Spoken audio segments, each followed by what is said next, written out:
Hello everyone and welcome to Singularity Podcast. Singularity Podcast is a feature of Singularity weblog where you can go and listen to it or download it in full.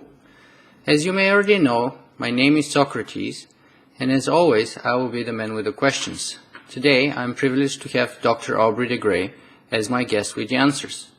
Dr. de Grey is a controversial author, gerontologist and chief science officer at the Sense Foundation and is most famous for his quest to defeat aging.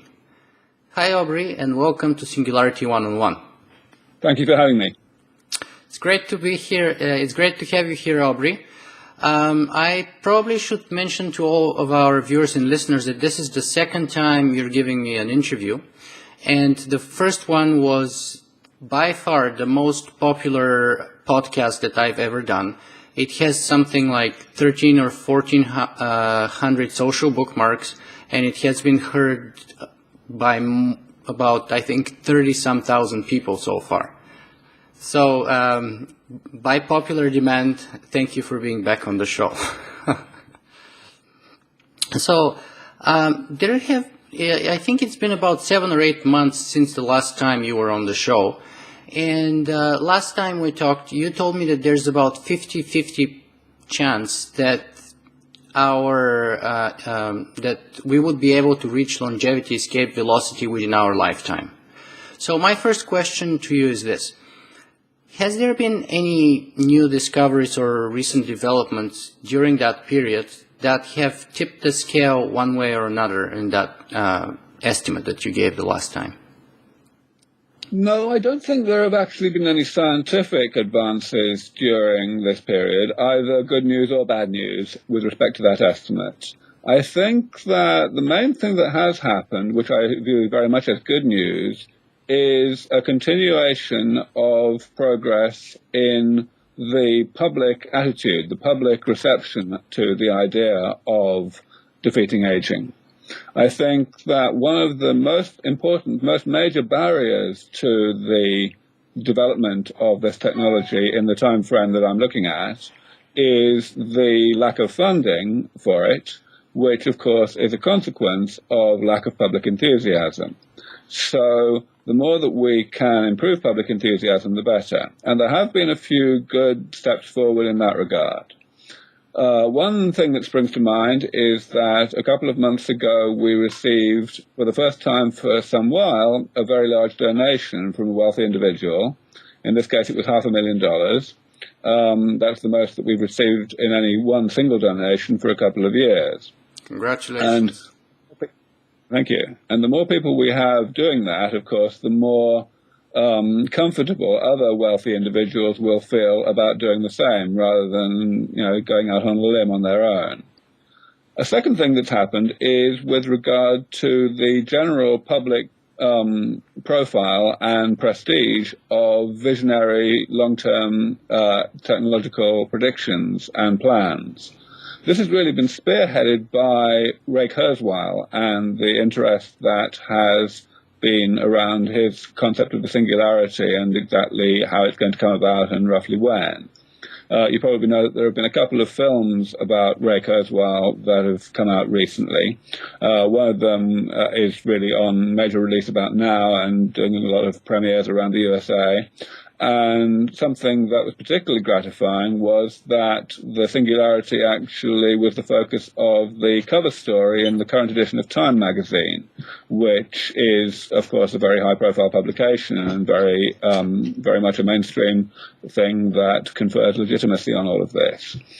Furthermore, the article in question, the cover story, was not just about Ray. There was quite a significant amount of treatment of my work and Sense Foundation's work. So I think that definitely constitutes a big step forward. Yeah, I agree entirely with you. I have also noticed and commented on the blog about the fact that it seems that the technological singularity and issues related to it, such as transhumanism and so on, are coming or starting to come mainstream as of late. And I mean, you've mentioned the two documentary movies coming out, and one of them is Barry Ptolemy's Transcendent Men. And I just want to say, for the benefit of our listeners, that I did interview Barry for this podcast, so they can go and listen to that very interesting interview too. But let me go back to your point about the importance of the public perception of death and aging. The common term used quite often in popular media is, when some famous person passes away, we often say, well, he died of natural causes, or he ended with a natural death. What do you want to say about the term natural death? Yeah, I think it is very much an epitomization of the problem that we have to cope with in realigning people's expectations and people's aspirations in this area.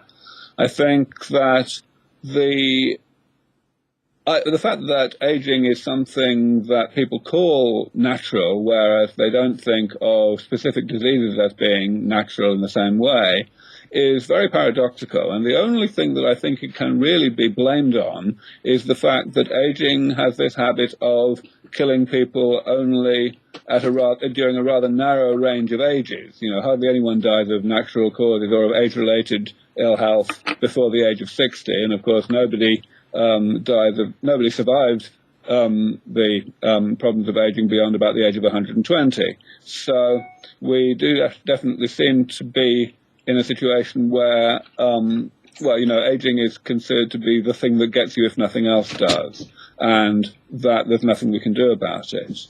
But of course, that simple numerical fact that it happens to be something that kills people in a relatively narrow range of ages is completely unjustified as a basis for any presumption that we wouldn't be able to do anything about aging medically in the same way that we have succeeded so well against, for example, most infectious diseases.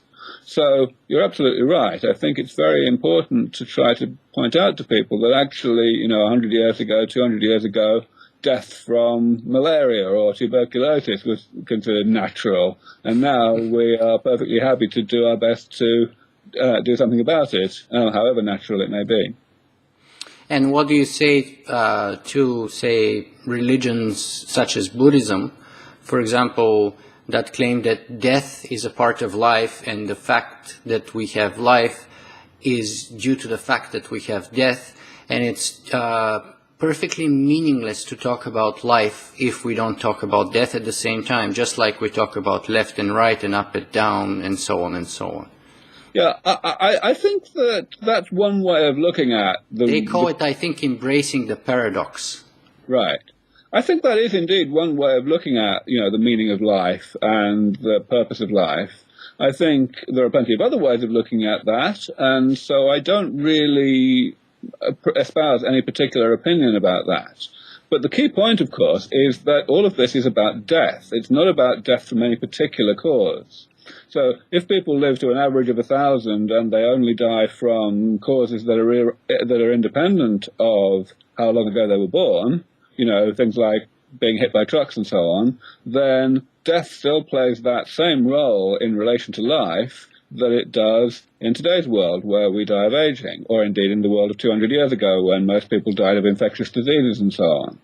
In other words, I don't really think there's any message there in terms of the desirability of alleviating the suffering that's associated with age-related ill health. Mm-hmm. Well, speaking of living to 1,000 years and so on, let me ask you this kind of personal question, and I'll start it with a sort of funny or not so funny story from Bulgaria.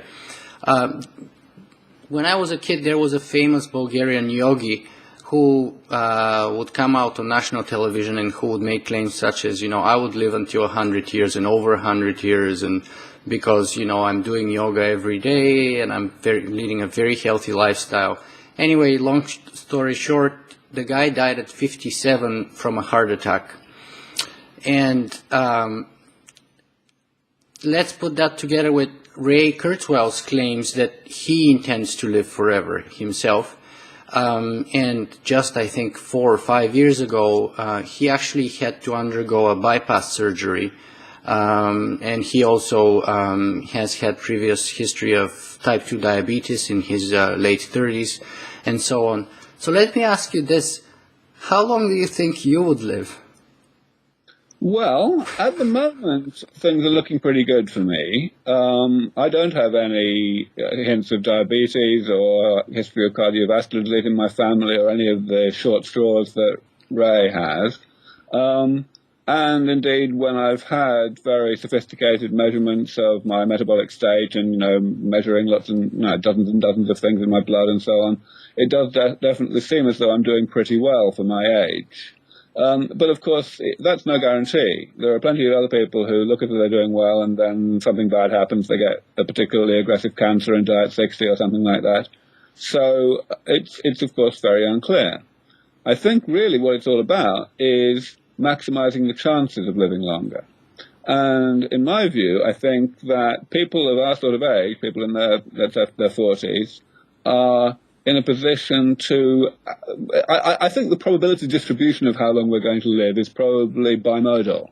In other words, either we're going to die before therapies that seriously combat aging come along, in which case we'll probably die before the age of 100, or we will survive long enough to benefit from those therapies, in which case we have a pretty good chance of living to 1,000. So, in fact, it seems quite unlikely that most of us will die at a 3-digit lifespan. It will either be a 2-digit lifespan or 4 or more. When you say 1,000, is that just like an arbitrary number, or that's just a synonym of saying it indefinite? It's not completely arbitrary. The number 1,000 is roughly the number you get, plus or minus, let's say, a factor of 2, if you ask how long people would live on average, given the same risk of death per year that young adults in the West experience today. So, of course, young adults are not dying of any causes relating to aging, but they are dying of stuff that presumably anyone would die of, however long ago they were born, if they were in that same state of health. And so we can ask, what would be, if you like, the half-life of someone who had that risk of death per year indefinitely.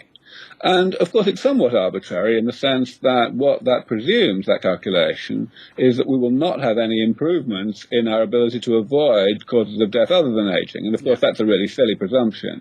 So, in fact, it's probably rather a conservative prediction. But it does have some mathematical basis, at least. It's not completely random.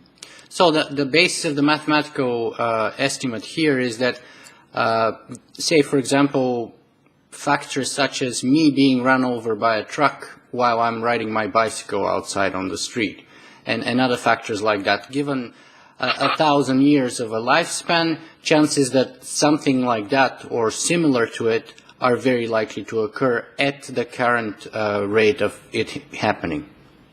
Right, and in fact, they're of course not actually very likely to occur at that current rate. They're that rate is likely to go down with time. Absolutely, yeah, absolutely.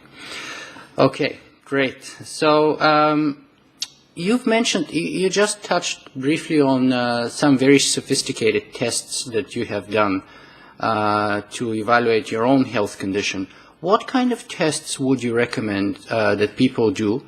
At what age? And in particular, what do you think of advanced testing such as DNA testing from companies such as 23andMe and so on? Should people do that? Should they wait until it's a little bit more advanced and we know a little bit more about the DNA?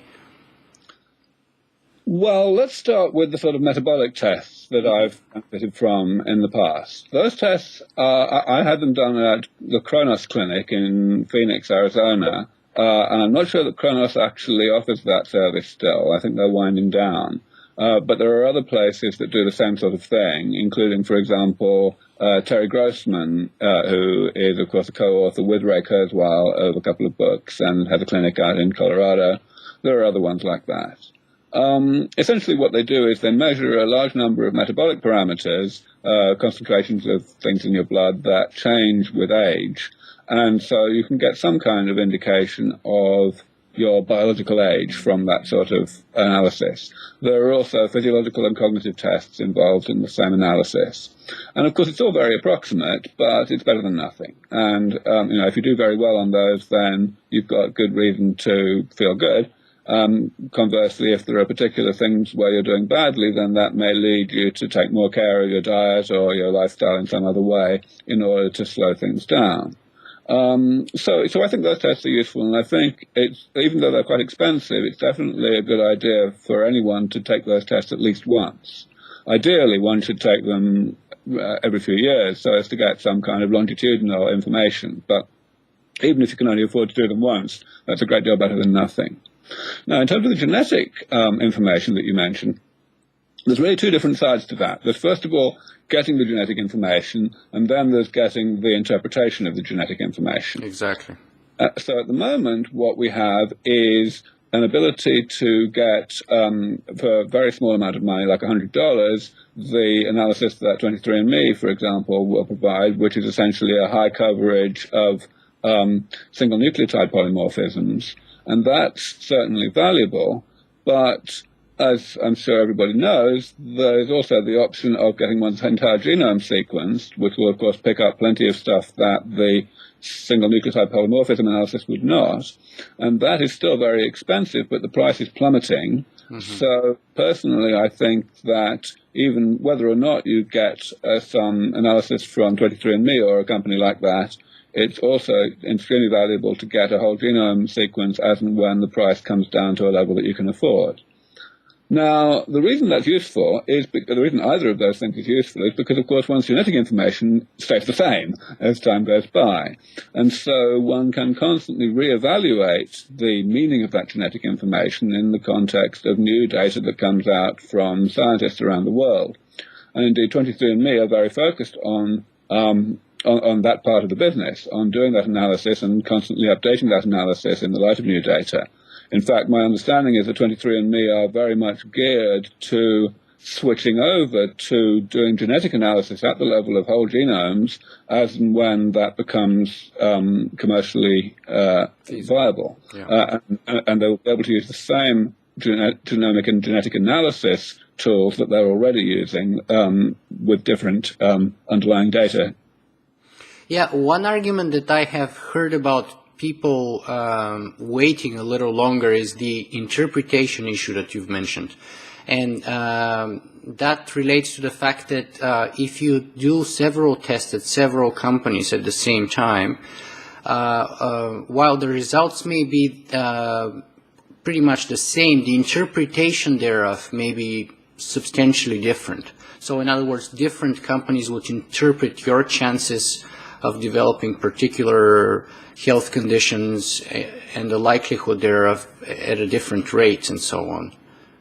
Would you like to say anything about that? Should we wait based on that, or should we still go ahead and do it? I would say go ahead and do it, because the things that are likely to differ in terms of different companies or different individuals' interpretation of particular genomic data are going to be things where there's more science to be done and where that more science is probably being done. So those are precisely the things that will, be resolved fairly soon. And it doesn't matter which company you went to initially, a year or two down the road, they'll give you the same interpretation of that data once the science has become clearer. Conversely, I think that the problem of there being some data in this grey area where some people will interpret it one way and some will interpret it another way is not something transitory. It's something that will always be the case. There will always be a cutting edge of scientific understanding of the genome, and so things that are currently not even understood at all will be understood to a partial degree and in different ways by different people a few years from now. So in other words, I don't think that really constitutes a good argument for delaying. Mm-hmm. Yeah, and my take on that is similar. I mean, as long as we get the accurate data, the interpretation of time, our interpretation of time will evolve. And since the data will be constant, the interpretation should get better and better, I hope. Right. That's what science is all about, right? Having the same data and getting better at interpreting it in time. Recently, probably a few weeks ago, I actually interviewed Andrew Hessel for Singularity One-on-One. And I don't want to put words into his mouth, but one of the things that he shared with me later on during a lunch we had with him was that he loves your work and especially your enthusiasm. But in terms of timeline of defeating aging, he was rather skeptical. Mm-hmm. And he gave two reasons for that. His first reason is that he couldn't see any specific concrete development that could give us hope that we could accomplish that. And the second reason was that even if there were such a thing, usually a single generation of any treatment takes 10 to 15 years to develop. And even if we had such a starting point, we would have many generations of that drug being developed before we are able to postpone or at least halt the aging process. And therefore, we're looking still at many dozens and perhaps over 100 years before we can see any such hope of success. What do you say to arguments like that? Okay, so let me take those two arguments separately. Okay. First of all, in terms of the sheer timeframes for developing the technology and then the timeframes for refining and releasing that technology. I think for getting to the initial stage, the key point is that we are seeing a constant acceleration of the rate of progress within biology. And we certainly need to get a lot faster at this. We need to develop a lot of different things, many of which are currently at a very early stage, but we can describe the particular problems that we still need to solve in quite a lot of detail at this point. So I think whenever I look at any particular specific component of sense, the timeframes that I'm suggesting are not appreciably more optimistic than the timeframes that would be estimated by the researchers that are working on that particular area. When someone is working in another area, so that they're not particularly specialist on the first area, then they do tend almost always to be much more pessimistic. But that's simply because they don't have a sufficiently detailed idea of what's already been done. And of course, I make it my business to know as much as possible about what's already been done in all of these areas. So that's really why I tend to find that I'm a little bit more optimistic, or perhaps substantially more optimistic than most commentators in this area. Now, the other point that you're mentioning that Andrew made is an extremely important one, and I think that it's extremely useful to look at it in detail, because I think that Andrew is absolutely right that that if the various components of sense were developed and brought into the clinic within the regulatory regime that we see today in the West, whether it's the USA or anywhere, then they would indeed be very, very slow. The development cycle, so to speak, the refinement and release and utilization and dissemination of these things would be so slow that I would pretty much agree with the time frame that you're telling me, Andrew, suggested of several decades. However, maybe even over 100 years. Possibly, yes. And of course, I want to emphasize that the time frame for the development of the technology, in other words, the first question, is extremely speculative. When I say 25 or 30 years, I say that as a 50% probability. I think there's at least a 10% chance that we will take more than 100 years to get there. So I want to make sure that's clear. However, with regard to delivering these things, once we have the proof of concept, I think what we need to take into account is the probability, in my view, the very high probability, that the public will initiate a complete overhaul of the regulatory regime relative to what we see today. At the moment, the thing is that medicine basically doesn't work very well, and it can't provide very much of a benefit in terms of serious postponement of age-related ill health. So the public are not putting serious pressure on on policymakers to get things to the clinic more quickly. But what's going to happen in this case is that, first of all, we're going to see proof of concept of sense in the laboratory in mice. I think that that's probably less than 10 years away. And that is going to cause a complete change, a complete inversion, really, of the attitude that the public currently has to the possibility of defeating aging. When you have most experts, not just me, but most experts going out on television and saying, yes, this demonstrates that it's only a matter of time before we develop seriously effective anti-aging therapies for humans, then people in general are going to say to themselves, well, let's make it less time. And it will simply be impossible to get elected unless you have a manifesto commitment to have what we can genuinely call a war on aging, a complete overhaul of the way that things are currently regulated. The biggest change that that is going to mean is essentially, I think, that drugs are going to be approved for prescription at the point of phase 2 of clinical trials rather than phase 3 as we see them today. That will mean that the development cycle is very greatly speeded up. And what about the reply that there's a very long timeline from proving the concept in mice and other lab animals to taking it at the human level? Just like, for example, in terms of cloning, we managed to clone Dolly, I think it was in 1995, and we're no closer to cloning a human. Well, first of all, we are certainly a great deal closer. A couple of years ago, they were able to clone monkeys for the first time.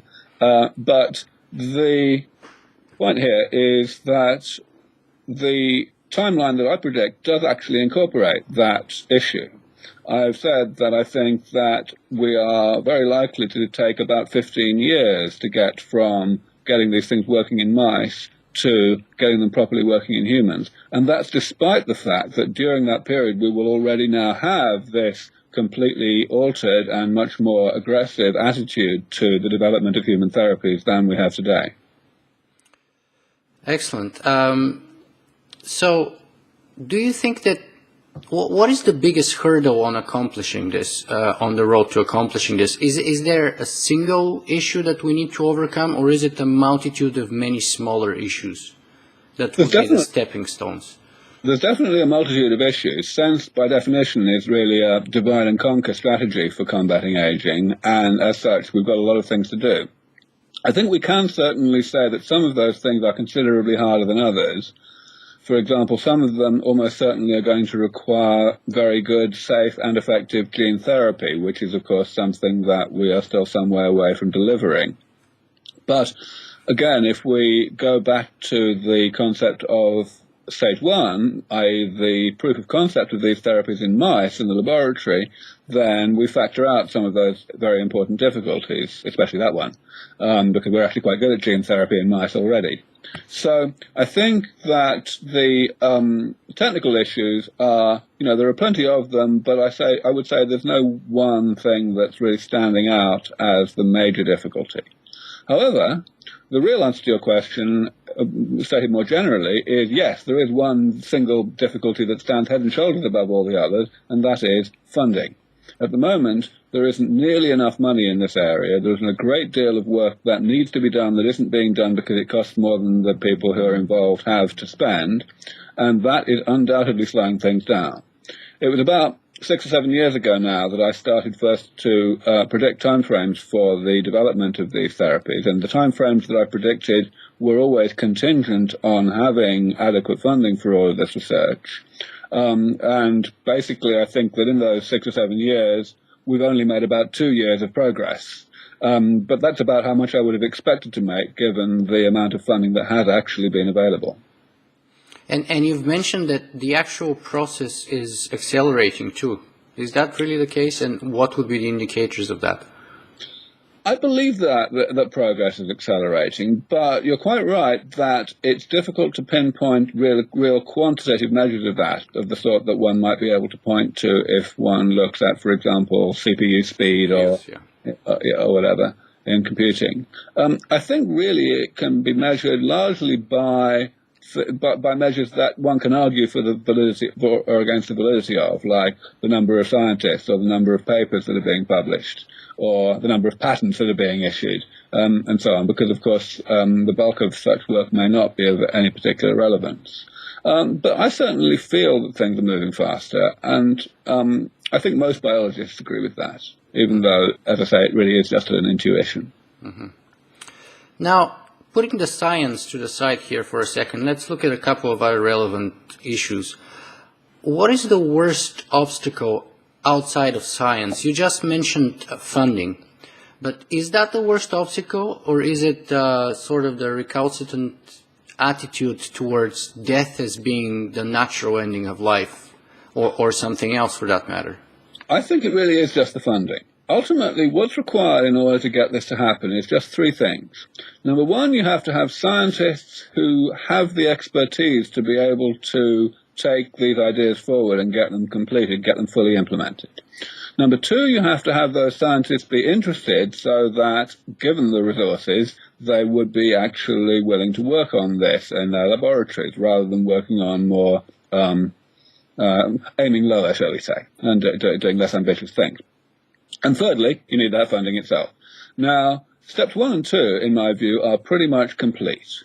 I have been able, over the past decade or more, in my interactions with the various scientific communities, not only to identify the world-leading scientists in all of these relevant areas, but also to get to know them, to get them to understand why I'm interested in their work, and to get them very enthusiastic indeed about applying their work to the particular problem, the particular component of sense that I discussed with them. So they are definitely hot to trot. It's really all about the money. So if what you say is true, let me see. What do you think? I think it was Arthur Schopenhauer who said that truth goes through 3 stages. Originally, it's ridiculed or ignored. The second stage is when it's violently opposed, and the third stage is when it's basically accepted for granted. Yes. Where about on that continuum do you think we are right now with respect to defeating aging? Yeah, I think we're mostly there. I think that the stage where this concept of sense in the scientific community is violently opposed is more or less on the decline. It's definitely on the decline. It was at its peak in, I would say, 2006, when I was fighting a number of running battles with various people in the scientific community. And as time's gone on, that has really calmed down because I was very successful in, if you like, calling the bluff of the various critics who hadn't really done their homework to understand what I was saying or to understand what work had already been done that I was basing my optimism on. So I would say we're pretty close to the point where this is accepted as pretty much taken for granted as at least a legitimate approach to combating aging, even if not necessarily one that's going to work. And of course, that's really all I'm aiming for. I'm not trying to say that we already know that the sense approach is going to work. I'm just saying that we have sufficient reason to think that it might work, that it's definitely something we ought to be investing in. Since I already started bringing sort of long-dead philosophers, let me bring in good old Thomas Malthus in our conversation here and ask you this. Provided you're successful in defeating aging, currently our population is about 6.7 or say roughly 7 billion people, and there's some estimate which say that by the 2050s we'll be looking at over 9 billion. Provided you're successful at defeating aging, say about the 2050s or so, how do you think would that impact on issues such as climate change, environmental degradation, overconsumption of resources, and so on and so on? The argument is, of course, that our planet cannot sustain that amount of humans. And therefore, if they live indefinitely or for 1,000 years, it would get even worse. Right. And this is a question that comes up all the time, of course. But there are really 2 rather strong answers to it. The first one is, if one looks at the trajectory of global population, it is actually only affected rather slightly by the death rate. Actually, less than half as many people die each day as the number of people that are born. And remember, even if we were to completely eliminate all death, just like that, tomorrow, still people are only getting older at 1 year per year. So all we would have to do would be halve the birth rate, and we'd be done. We'd still have a declining global population.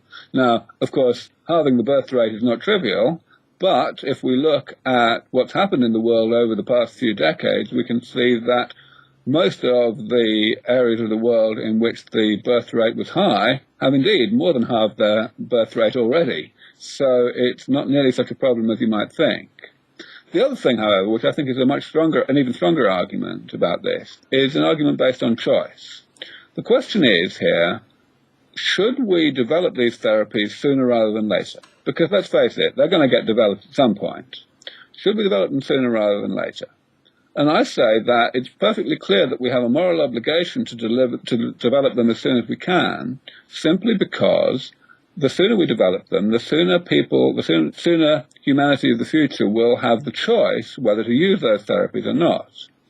And if we delay and prevaricate and say, oh dear, overpopulation, let's not go there, then what we're doing is condemning a whole cohort of human population to an unnecessary early and unnecessarily painful death when we could have saved their lives.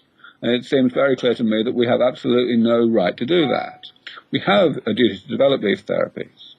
Let's face it, people just don't want to get sick.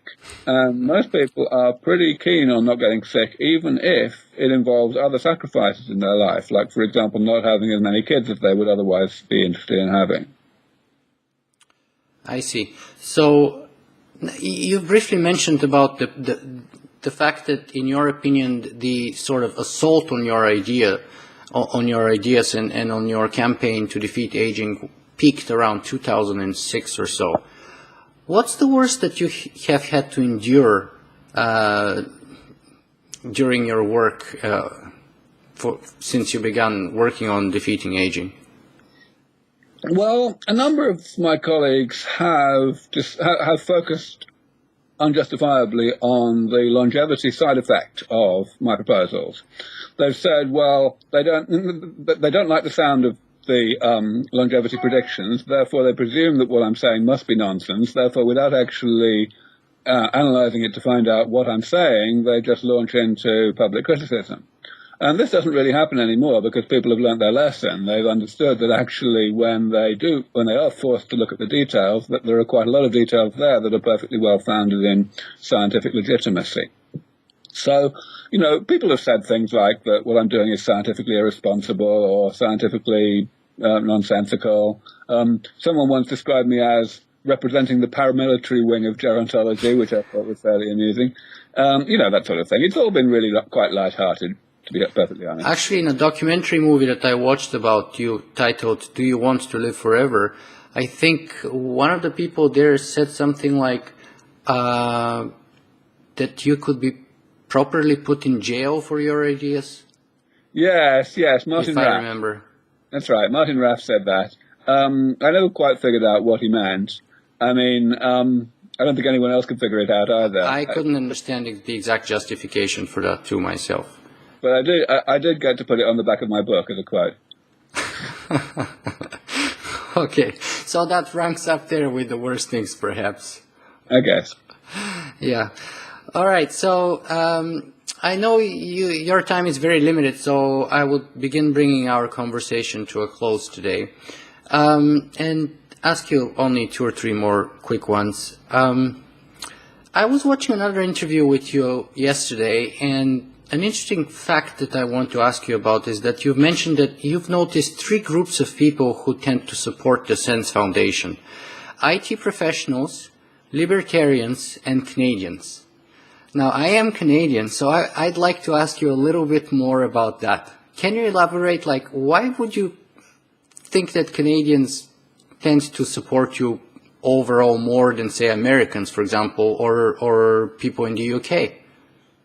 Yeah, it's a complete mystery. I mean, I think I can pretty much understand why IT professionals are supported. I think they basically just get it. I think IT professionals in general are familiar and comfortable with extrapolation and with the idea that if something is good, then more of it is probably even better, unless one has reason to believe otherwise.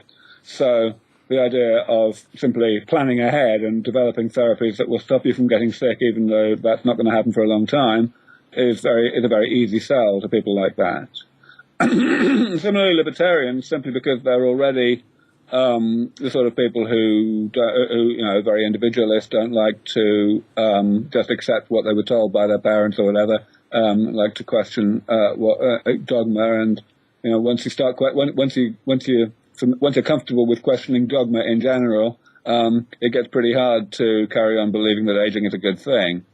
But with Canadians, I just have no idea. And I've got to say, the overabundance, the over-representation of Canadians in this field, not just in support of the Sense Foundation per se, but in the field in general, is, probably even more extreme than for the other two groups. I would say that there are actually, in absolute numerical terms, there are probably more Canadians actively involved than there are Americans, despite the fact that they're like a factor of 10 difference in population.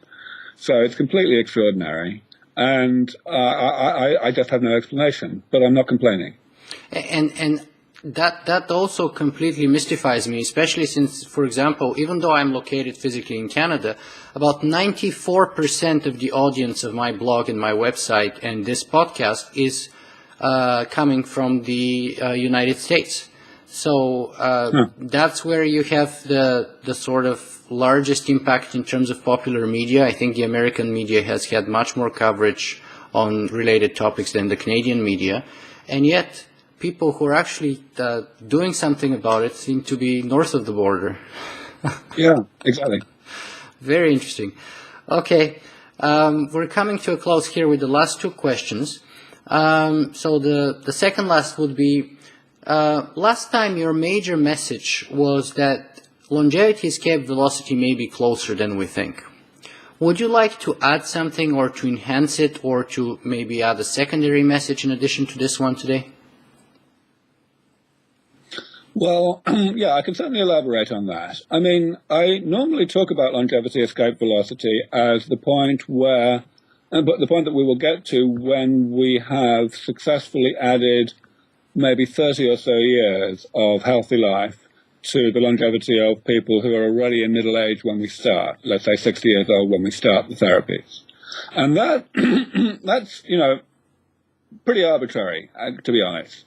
The question is, how far do we really have to get? How comprehensive do these therapies really have to be in order that we can actually knock back age-related ill health by a rate of more than 1 year per year, which is, of course, what's required?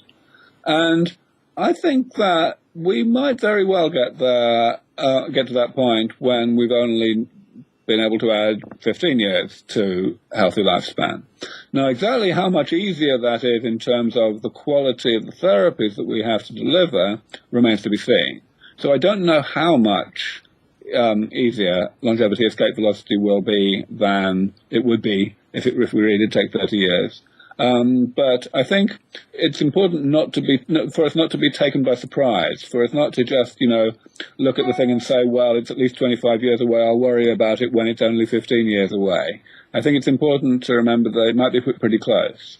And that's also why I focus so strongly on the fact that the really pivotal event will not be the arrival of these therapies, but rather the arrival of proof of concept of these therapies in the laboratory that gets these therapies to be widely anticipated, because that's going to be much sooner. I see. And the closing question would be, what's the best effect? What in effect would be the best way to support your work? You've mentioned the lack of funding and the huge importance thereof. So would you say that it's best if people just donate, or do you have any other recommendations? Well, I guess I have two recommendations. Certainly to donate as much as possible. Is there a minimum amount that people can give to the Sense Foundation? There is no minimum. No amount is too small. Absolutely not. However, I think the really critical point to make here is advocacy. Getting the word out, getting other people comfortable with all of this. Ultimately, the largest amount of money is always going to come from the wealthiest people. And the wealthiest people do not necessarily make up their minds about what to give money to on their own, in isolation. Rather, they talk to other people. They develop confidence in the wisdom of giving money to a particular cause on the basis of their perception of its legitimacy as judged by people that they trust. And of course, those people in turn get their attitude to a particular crusade on the basis of people that they trust or what they read in the papers or whatever. So really, the whole corpus of advocacy, of getting this thing talked about intelligently, talked about knowledgeably, and therefore talked about positively, is absolutely instrumental to hastening the arrival of sufficient funds to get this to happen faster. Excellent. And the other way, other than so advocacy and donation, those are the two best ways. Yeah. Give us money and persuade other people to give us money. That's what it comes down to. Fantastic. Okay, well, Dr. DeGray, thank you very much for taking time to be on Singularity One-on-One today. It's my pleasure. Thank you for having me again.